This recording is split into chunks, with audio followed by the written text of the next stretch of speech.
जो मिर्जा कादियानी को indirectly follow करते हुए अनजाने में ये बातें कहते हैं कि जनाब ये जिहाद का नैरेटिव खत्म हो चुका है। हमसे लोगों ने एतराज किया कि जब पाकिस्तान की तमाम तर मजहबी जमातें एहतजाज कर रही थी, आपने उस तारीख को क्यों नहीं किया? आपने फ्रांस के खिलाफ 11 सितंबर को क्यों निकले?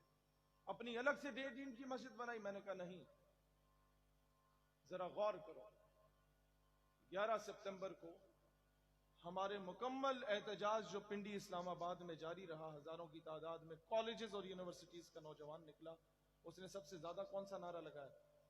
कहता है जिहाद का नारा लगाया। मैंने कहा अच्छा, तो फिर ये जान लो कि 11 सितंबर को 9/11 कहते हैं। आज से 20 साल पहले वर्ल्ड ट्रेड सेंटर पे जो अटैक हुआ था, उसके बाद अमेरिका ने पूरी दुनिया में जिहाद के नैरेटिव को मिलियमेट करने की कोशिश की थी। इन नौजवानों ने कॉलेजेस और यूनिवर्सिटीज से निकल के फिर वही नारा हर जुबान पे आम कर दिया। इनको इन्हीं के अंदाज में, टेक्निकल अंदाज में शिकस्त देने की जरूरत है।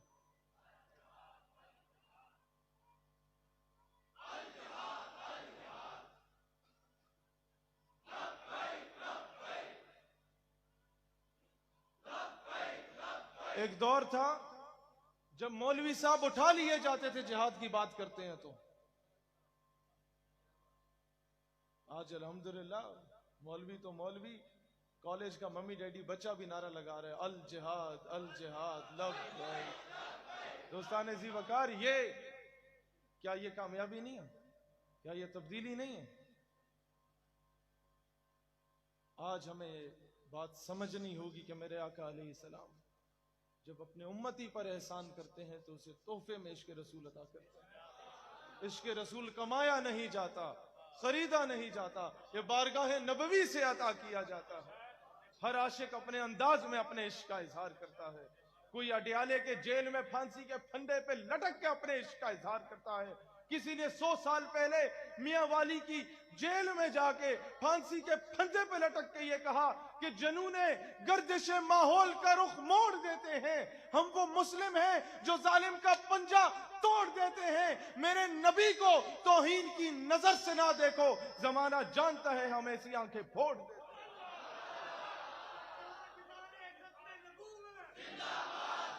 ये फिर जब उठे तो आज से 2 महीने पहले पिशावर के हाई कोर्ट में मेरे एक गाजी ने उठ के ये बता दिया कि हूं तो मैं अमन का कायल, वक्त आने पे मैं तूफान बन जाऊंगा। अगर उंगली उठी मेरे नबी की नामूस पे, मैं कलम छोड़ के तूफान बन जाऊंगा, तलवार बन जाऊंगा।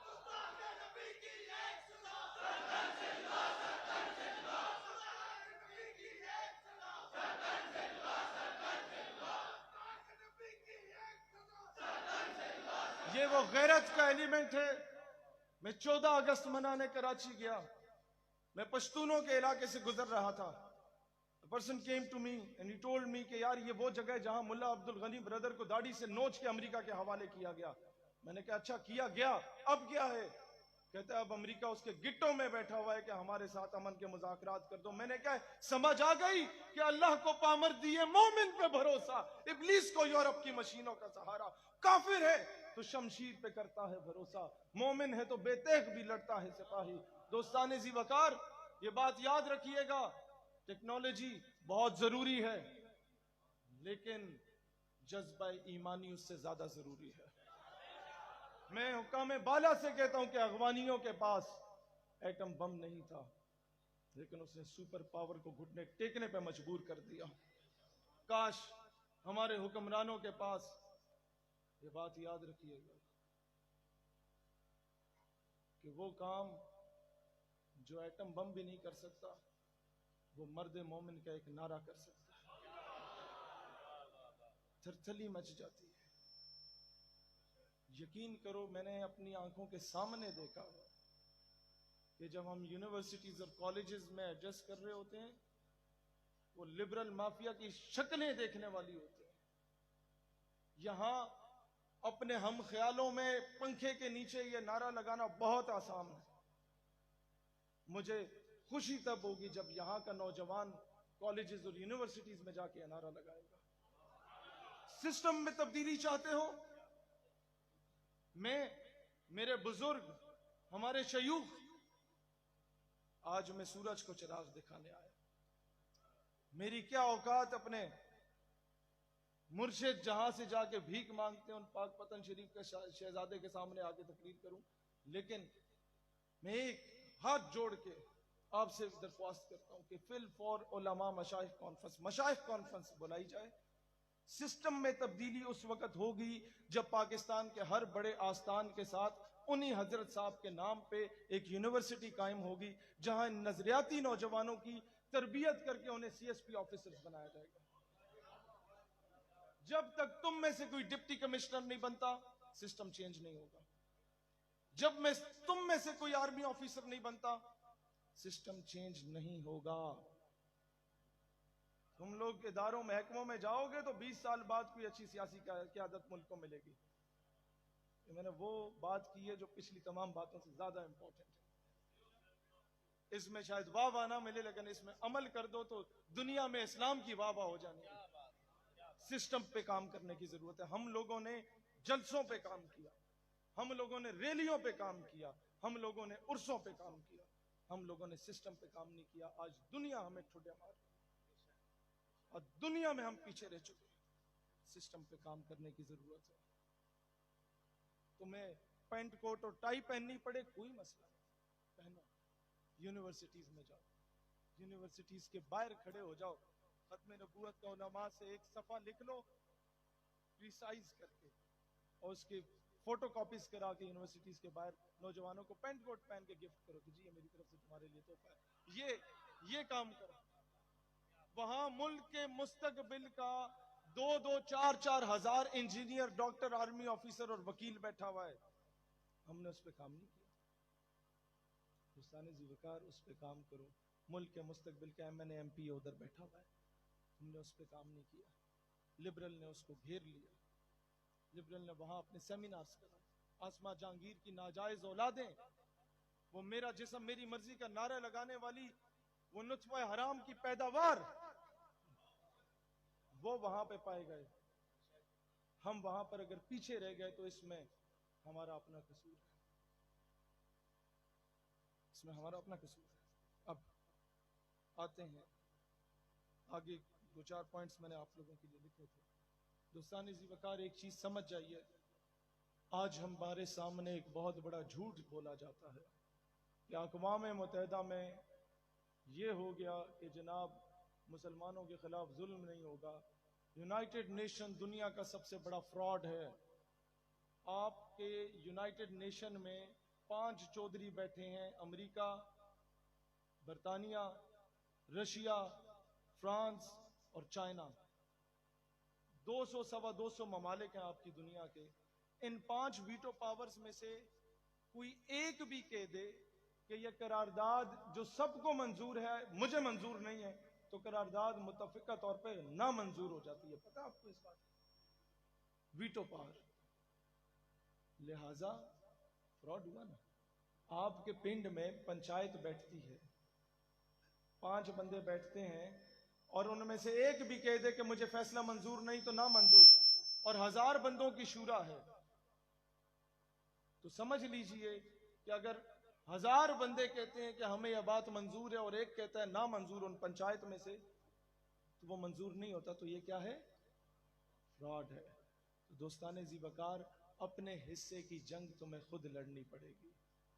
तुम्हें गुस्ताखी रसूल का कला कमा करने के लिए अक़वाम मुत्तहिदा से भीख नहीं मांगनी। खान साहब, अक़वाम मुत्तहिदा तुम्हारा मसला हल नहीं करेगी।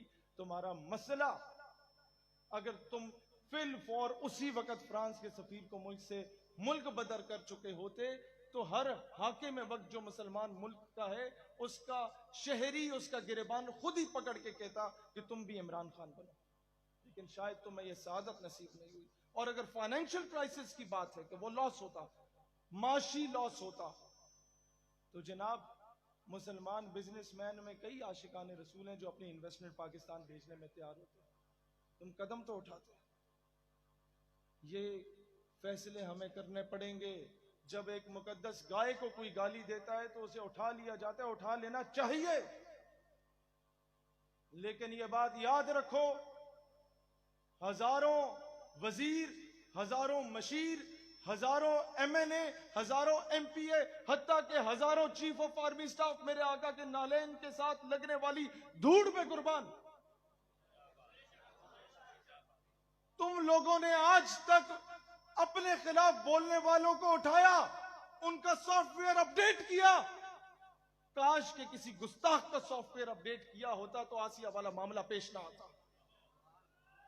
काश के वक्त पे आरपीओ शेखुपुरा को बंदे का पुत्र बना दिया जाता तो ये ननकाने वाले वाकये ना होते।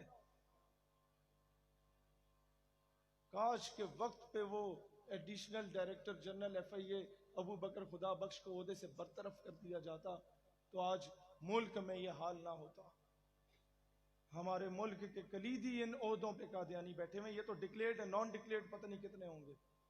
भाईजान ये नेशनल सिक्योरिटी थ्रेट है। ये बात जो मैं कर रहा हूं, मैं नहीं जानता कि यहां से वापस घर पहुंच पाऊंगा या नहीं पहुंच पाऊंगा। यहां नारे लगवाना आसान है, इतने बड़े मगरमच्छों को लिताड़ना बहुत मुश्किल होता है। इस सिस्टम पे काम करो। अपने एमएनए के पास जाओ, उससे बोलो एमएनए साहब आज मैं तुमसे अपने बच्चे को भर्ती करवाने नहीं आया। एमएनए साहब आज मैं तुमसे अपनी गली पक्की करवाने नहीं आया। एमएनए साहब आज मैं तुमसे अपनी गली का नलका लगवाने नहीं आया। आज मैं तुम्हारे पास आया हूं कि असेंबली में यह करारदाद पेश कर दो कि ब्यूरोक्रेसी और आर्म्ड फोर्सेस में कादियानियों की भर्ती पे पाबंदी लगा दी जाए, सिस्टम ठीक हो जाएगा। करारदाद पेश करो, मंजूर करवाना मैं दिखाता हूं तुम्हें। हम यहां धरना दे के बैठ जाएंगे कि जनाब करारदाद पेश होगी तो वोटिंग ओपन होगी, जो एमएनए वोट देगा पता चले, वो कैमरे में दिखाए कि मैं हिमायत में ही हूं, मुखालिफ हूं, उसका बाप भी हिमायत में वोट देगा। सिस्टम पे काम करो। ये सिस्टम ठीक हो गया, आपको एहतजाजों की जरूरत ही नहीं पड़ेगी।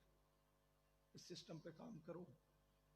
अपने एमएनए को जाके बोलो तुम मेरे नौकर हो, तुम्हारी हटो बचो, तुम्हारे आगे पीछे जो जितने प्रोटोकॉल हैं ये मेरे वोट की वजह से। तो बंदे का पुत्र बन के इसका सही इस्तेमाल किया जाए। अब आते हैं आगे। एक बहुत अजीब सी सूरत हाल इस मुल्क में कायम है। आपको पता है इजरायली आर्मी में यहूदियों के अलावा सिर्फ एक तबके को इजाजत है भर्ती की, वो कादियानी है। मोदी जब इजराइल गया था तो उसके वजीर आजम या सदर के साथ अगर कोई शख्स उसका इस्तकबाल कर रहा था तो उनकी जमात अहमदिया का अमीर था। क्या अब भी यह कौम नहीं समझेगी कि हमारा दोस्त कौन है और दुश्मन कौन है? उसके ईमान और कुफर को एक साइड पे रखो, मैं माइनॉरिटी को भी लेके आता हूं। क्या अब भी समझ नहीं आती कि माइनॉरिटी कोई और चीज होती है और फितना कोई और चीज होती है? माइनॉरिटी मेरी जिम्मेदारी है बीइंग अ मुस्लिम, मैं उसका ख्याल रखूं। फितना मेरी जिम्मेदारी है कि उसे जड़ से उखाड़ के फेंकूं। यह है रियासत मदीना। रियासत मदीना माइनॉरिटी को कहती थी कि तुम वो टैक्स दो, तुम्हारी जानों की और माल की हिफाजत मेरी जिम्मेदारी है। वहीं रियासत मदीना मुसैलमा कज़ाब के खिलाफ पूरे पूरे लश्कर भी रवाना किया करती थी। दोस्तों को यह बताने की जरूरत है दुनिया को कि जब मुसैलमा कज़ाब के खिलाफ जिहाद का ऐलान किया गया तो खलीफा वक्त ने पहले पाबंदी आयद की थी कि बदरी सहाबा को नहीं जाना चाहिए किसी भी जंग में, हम उनको बैठ के जियारत करेंगे उनकी। लेकिन जब मामला खत्म नबूवत का आया तो कहा चाहे बदरी सहाबी हो या गैर बदरी हो, अब सबको मैदान अमल में आना। यह इंपॉर्टेंस है इस इशू की। इस मामले को समझिए। आगे अब आते हैं इजराइल की तरफ। आपके 2 एंकर पर्सन ने ओपनली हिमायत की कि जनाब इजराइल को तस्लीम कर लेना चाहिए। नेशनल एक्शन प्लान कहां पे है? वो सिर्फ मौलवियों के खिलाफ इस्तेमाल करना। कहां है आप लोगों की कौमी यकजहती का मामला, मुल्क की सालमियत का मामला? क्या यह पाकिस्तान की बेसिक आइडियोलॉजी पर हमला नहीं है? एक साबिक जर्नल ने बैठ के आपके मीडिया पे बोला कि जनाब इजराइल को एक्सेप्ट करने पे डिबेट की जा सकती है कि करें या ना करें। जनाब जहां पर या आ जाता है ना कि करें हां या ना, वहां फितने की जड़, उसकी बुनियाद रख दी जाती है। किसी ने आकर उसे नहीं रोका कि बंदे के पुत्र बनो। तुम लोगों को अगर हम लोग सलूट करते हैं तो इसलिए नहीं करते कि हराम टोपियां करना शुरू हो जाओ, ये हमारे सर का ताज है अफवाज पाकिस्तान, लेकिन इन काली भेड़ों को और गंदी मछलियों को साइड पे करना पड़ेगा। अब आए नजरियाती सरहदों की हिफाजत की, हजरत साहब ने बात की थी। बात यह दोस्तानी जी वकार, जिंदगी का नहीं पता होता। किसको पता था इतना जल्दी बुजुर्गों ने चले जाना है? लिहाजा जब तक जिंदा हो धड़ल्ले से to the point straightforward बात करना सीखो। तारीख हमेशा से दलेरों की लिखी जाती है, बूट चाटने वालों की नहीं लिखी जाती। तारीख हमेशा से बेबाक और निडर लोगों की लिखी जाती है, अमेरिका के कुत्ते नहलाने वालों की नहीं लिखी जाती। उस वक्ती तौर पे तो यह कहा जाता था कि यजीद जो है वो मैदान मार गया, नाउजुबिल्लाह। मौरख ने किसको जिंदा रखा यह देखा जाएगा। वक्ती तौर पे तो कहा जाता था कि नाउजुबिल्लाह यजीद सबकत ले गया। उम्मत के हर पांचवें छठे बच्चे का नाम हुसैन है कि नहीं है?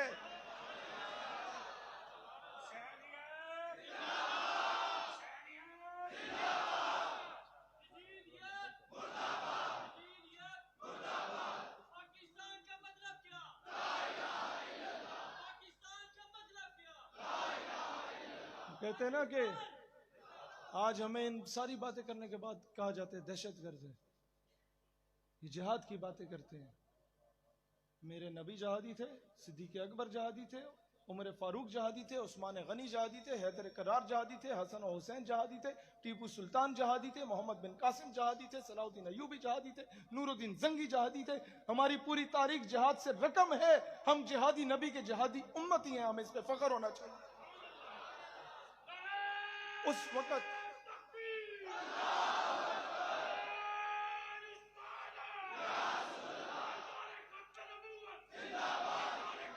कादियानियत का रद्द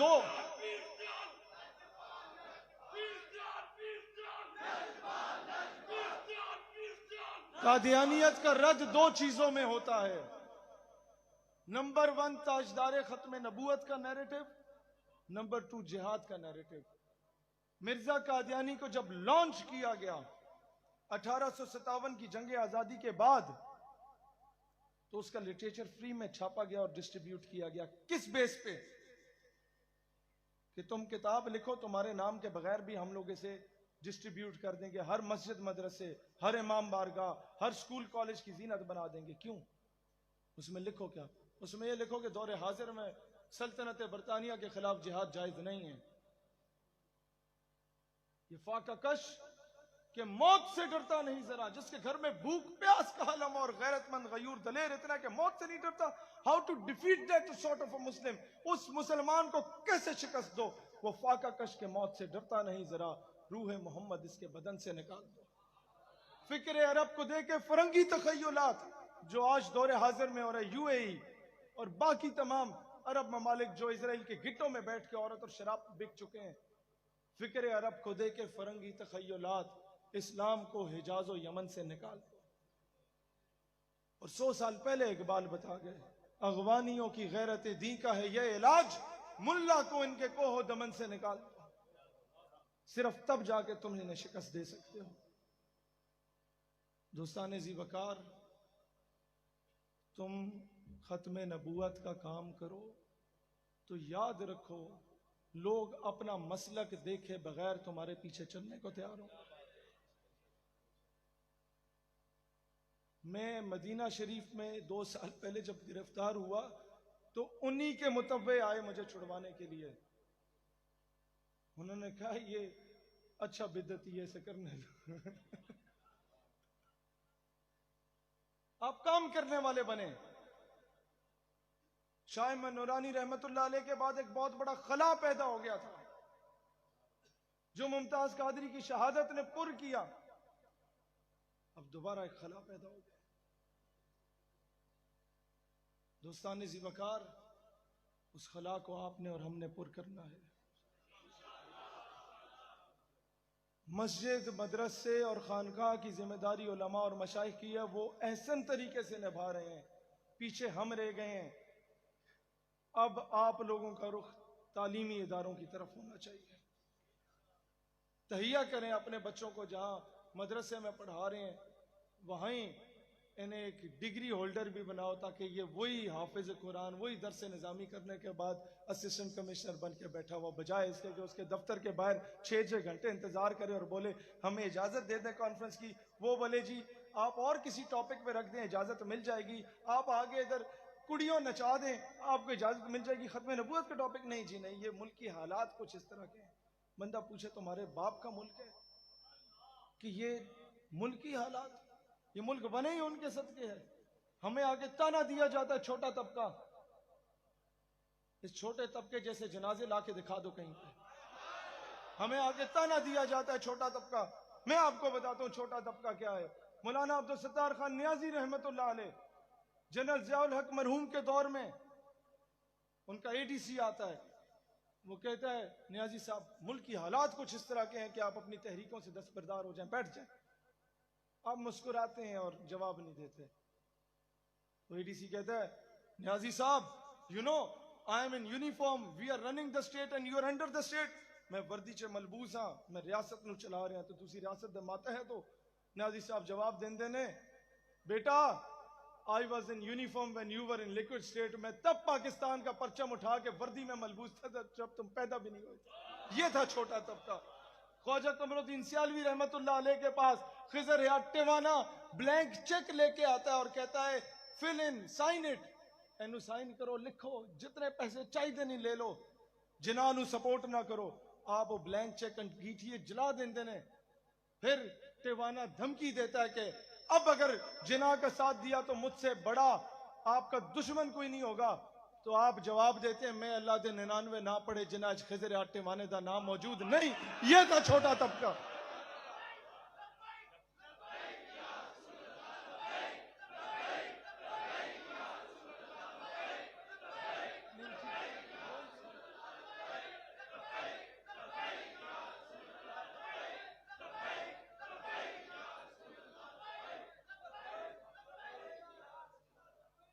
तू परिंदे मार दे, तू परिंदे मार दे, तू परिंदे मार दे, सरो सनोबर मार दे, तेरी मर्जी जिसको दहशतगर्द कहकर मार दे, मगर एक जिसे ढूंढने को भेज दी इतनी सिपा, ये ना हो वो तुझे तेरे घर के अंदर मार दे और तेरा उसके चाहने वालों से पाला पड़ गया जो परिंदे भेज के लश्कर मार दे। और ये बात मीनारे पाकिस्तान का जनाजा अपने दुश्मनों से बोल गया कि फैसले तारीख के मैदान में होते नहीं, मारने वालों कोई तुमको ना मरकर मार दे।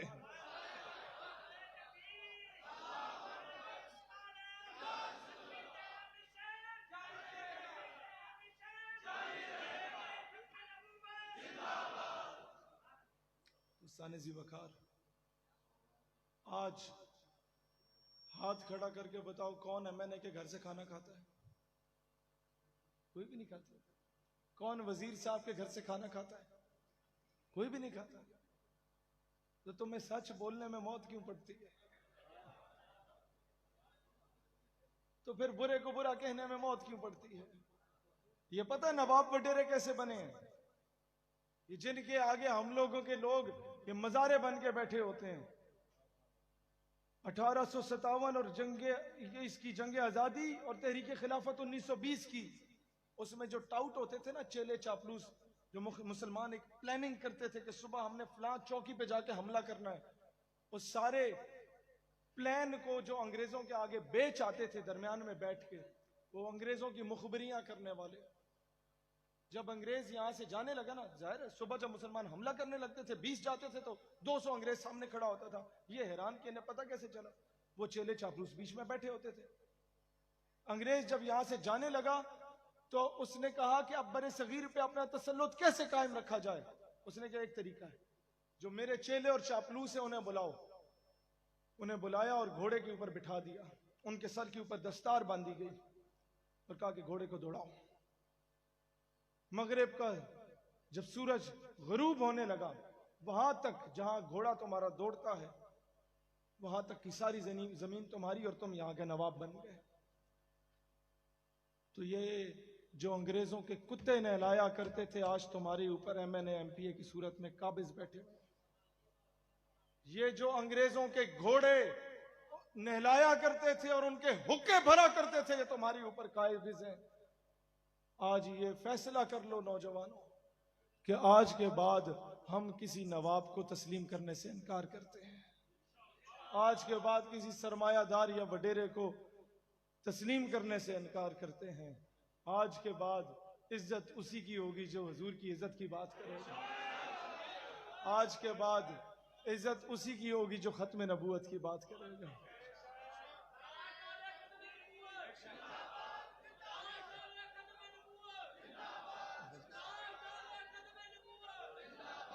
बैठ जाएं जी, तमाम हजरात बैठ जाएं।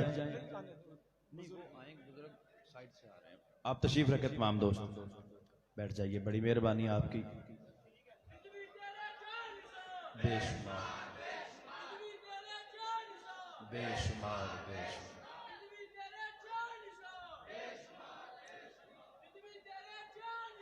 बहुत शुक्रिया जी, अल्लाह आपकी जवानी में बरकत अता फरमाए। हमारे दरमियान दरवेश अहले सुन्नत उम्मत की इस्लाम में शब रोज़ मसरूफ़ अमल हजूर किबला हज़रत अल्लामा डॉक्टर मोहम्मद सुलेमान मिसबाही आप तशरीफ़ लाए, आपको खुशामदीद कहते हैं। तमाम हजरात बैठ जाएंगे जनाब, मेहरबानी। मिलने का सिलसिला नहीं है जी, मेहरबानी करें, कोशिश भी ना की जाए उठ के, ताकि महफिल का अदब अदाब का ख्याल रखें। नारा तकबीर, ये नारा जो हजरात खड़े हैं बैठ के लगाएंगे। कौन बैठ के हजूर के नाम का नारा बुलंद करेगा? नारा रिसालत, नारा रिसालत, नारा रिसालत। बैठ जाएंगे, बार वाले बंदे भी बैठ जाओ, बड़ी मेहरबानी आपकी। नारा रिसालत, नारा रिसालत, नारा रिसालत, नारा रिसालत, नारा रिसालत, नारा रिसालत। अब आखिर में, अब ये सारी बातें वो थी जो आप सुनना चाहते थे। अब ये दो बातें मैं करने लगा हूं जो मैं आपको सुनाना चाहता हूं। इसको जरा तहम्मुल से सुनिएगा। आज तक मसला ये है कि मसला समझाया ही नहीं गया। आप लोगों का कश्मीर पे हिंदुस्तान पहले काबिज था, अब वो उसका मालिक बन चुका है। उसकी सबसे बड़ी वजह एक ये है कि आपके जितने भी लोग वहां डेलीगेशंस की सूरत में जाते हैं कश्मीर का मुकदमा लड़ने के लिए, वो आपके मिनिस्टर्स, MNAs और MPAs के भांजे भतीजों का सिफारशी टोला होता है। उस सिफारिश की बुनियाद पे जाते हैं कश्मीर का मुकदमा लड़ने, आलमी अदालतों में, आलमी सेमिनार्स में और कॉन्फ्रेंसेस में। रातें उनकी शराबो कबाब में गुजरती हैं। वो सुबह जब जाते हैं तो पता क्या कहते हैं? अभी बहुत टेक्निकल बात है, इंडिया का बंदा भी सामने मौजूद होता है, आपका भी। हमारा बंदा जाके कहते हैं, ओ जी कश्मीर से बड़ा जुल्म हो रहा है। वो कहते हैं जी ठीक है, जुल्म हो रहा है। ये बातें अपने पाकिस्तान में बैठ के आवाम को सुनाना, हमें लॉजिकली प्रूव करो कश्मीर कैसे तुम्हारा है। इंडिया क्या करता है? इंडिया जाके झूठ के पलंदे बांधता है। वो कहता है according to the constitution of blah blah blah, article number blah blah blah, उसकी शिक फ्ला, कश्मीर ये वाला भी हमारा है, जो आजाद कश्मीर है पाकिस्तान के पास वो भी हमारा है। और हमारे लोग जब उनसे पूछे जाता है हाँ जी आप कोई कानूनी शिक बताएं अक़वाम मुत्तहिदा के चार्टर के मुताबिक, उसकी करारदादों के मुताबिक, रेजोल्यूशंस के मुताबिक, तो ये कहते हैं वो तो सानू नहीं पता, लेकिन उससे जुल्म बड़ा हो गया। दोस्तान ज़ीवकार, ये वो ढगे हैं जिन्होंने कश्मीर को खुद अपने हाथों से बेचा है। एक बात याद रखिएगा, सलाहुद्दीन अय्यूबी रहमतुल्लाह अलैह से पूछा गया कि इस्लाम अमन से फैला या तलवार से फैला, तो कहते हैं मैं नहीं जानता अमन से फैला या तलवार से फैला, ये जरूर जानता हूं क़यामत तक इस्लाम का दिफा होगा तो तलवार से होगा। मेरा मजहब ये गलत बताते हैं कि कोई एक गाल पे थप्पड़ मारे तो दूसरी आगे कर दो। नो, कुरान का कानून है, खून का बदला खून है, बराबरी की सतह पे जवाब दो। ये माजरत खाना पॉलिसी तो में ले डूबी है मुसलमानों। ये माजरत खाना पॉलिसी, इस्लामोफोबिया के खिलाफ हम लोग जी सेमिनार्स करा के लोग को समझाएंगे कि ये अमन का मजहब है। नहीं, जिसकी लाठी उसकी भैंस। सलाउद्दीन अयूबी रहमतुल्लाह अलैह, उनके दौर में जब एक जर्नैल ने शाम से जाने वाले काफिले को लूटा गया तो सलेबी जर्नैल ने लोगों को तज़हीक आमेज रवैये में मुसलमानों से कहा, कहां है तुम्हारे नबी मोहम्मद, बुलाओ उन्हें तुम्हारी मदद को आए। अयूबी रहमतुल्लाह अलैह खड़े और कहा, अल्लाह मुझे तब तक मौत ना दे जब तक मैं ये दो काम नहीं करता। नंबर 1, जब तक बैतुल मक़दस को फतह नहीं करता। नंबर 2, जब तक मैं इस गुस्ताख से बदला नहीं लेता। बैतुल मक़दस फतह होता है और सारे सलेबी जर्नैल लाइन में बिठाए जाते हैं। इस्लाम यकीनन अमन का दर्स देता है, सबको पानी पिला के अपनी अमान में ले लिया जाता है। लेकिन जब उस गुस्ताख जर्नैल की तरफ नजर उठती है तो कहते हैं तो वो तुम थे जिसने कहा बुलाओ अपने नबी मोहम्मद को। लो देखो रसूल अल्लाह ने अपने गुलाम को भेज दिया, उसका सर तन से जुदा किया।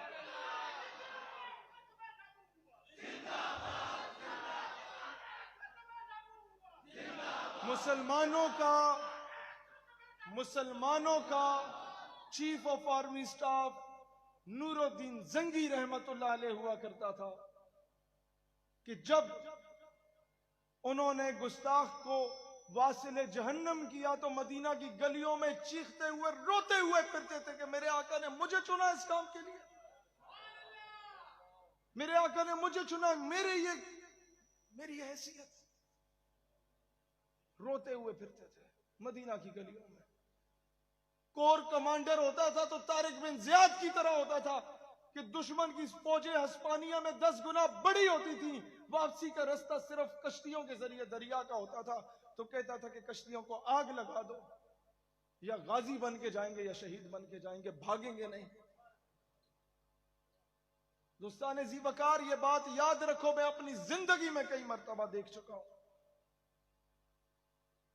इकबाल दुरुस्त फरमाते थे कि फिजाए बदर पैदा करना तुम्हारा काम है, तुम्हारी मदद और नुसरत के लिए फरिश्ते भेजना अल्लाह का काम है। हम लोग जो पूरा पूरा साल कैंपेन करते हैं कि हमारे फलां जलसे में आ जाओ, शायद लोग ना आए इतने। हम एक कॉल देते हैं कि हजूर की नामूस रिसालत के लिए मैदान में निकलो। हमारी ये शक्ल नहीं होती, हमारी ये औकात नहीं होती, लेकिन हमें समझ नहीं आती कि उस मजमे का दूसरा सिरा कहां पे मौजूद है। दोस्तान जी वकार, बदियुज़्ज़मान भट्टी साहब ने पहली मरतबा मुझे जड़ावाला की एक कॉन्फ्रेंस में बुलाया था।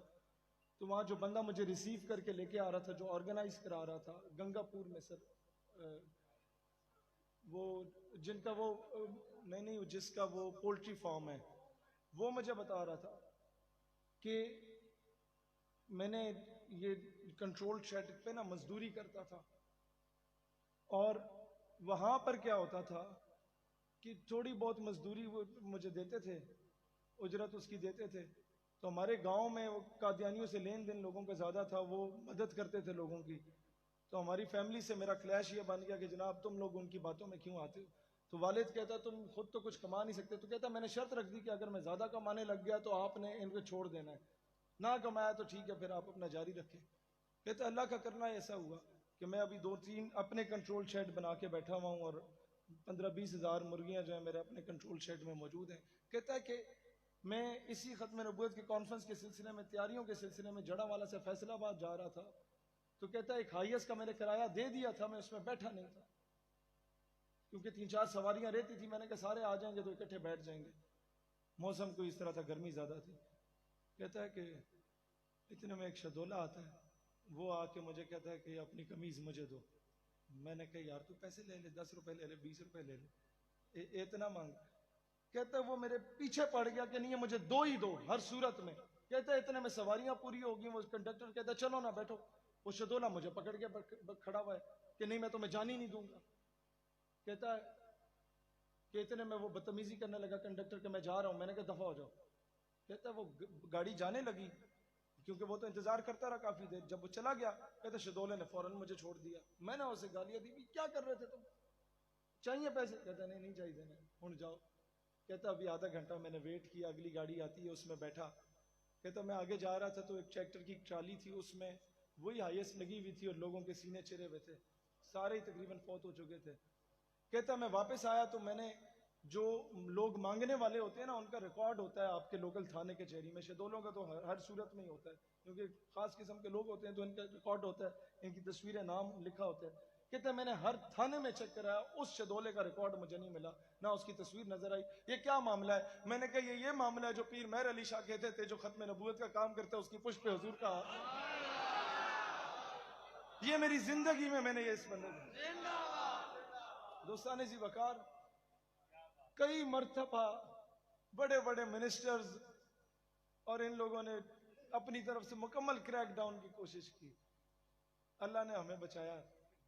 मुझे मेरे वालिद साहब कहते हैं कि मैं अगर इस ओहदे पे ना होता ना तो तूने रगड़ा जाना था। मैं कह नहीं अब्बा जी, अल्लाह ने मुझसे काम लेना था, आपके घर में पैदा कर दिया। बात यह है दोस्ताने जी वकार कि अल्लाह सबब खुद बनाता है। आप ये काम करना शुरू हो, आपको समझ नहीं आएगी कि कहां कहां से आपको गैबी मदद मिल रही है। हमारी ये हैसियत औकात ही नहीं है, उससे बढ़ के अल्लाह ने नवाजा है। ना मैं कोई बाअमल, ना मैं कोई उस तरह बाशरा, लेकिन उसके बावजूद अगर आप लोगों में से किसी के दिल में अल्लाह ने जगह रखी है तो फकत इस वजह से कि हम एक दो बोल हजूर अलैहिस्सलाम के लिए बोल लेते हैं। अल्लाह ताला दीन इस्लाम और वतन अजीज पाकिस्तान का हामी और नासिर हो। पाकिस्तान हमेशा जिंदाबाद।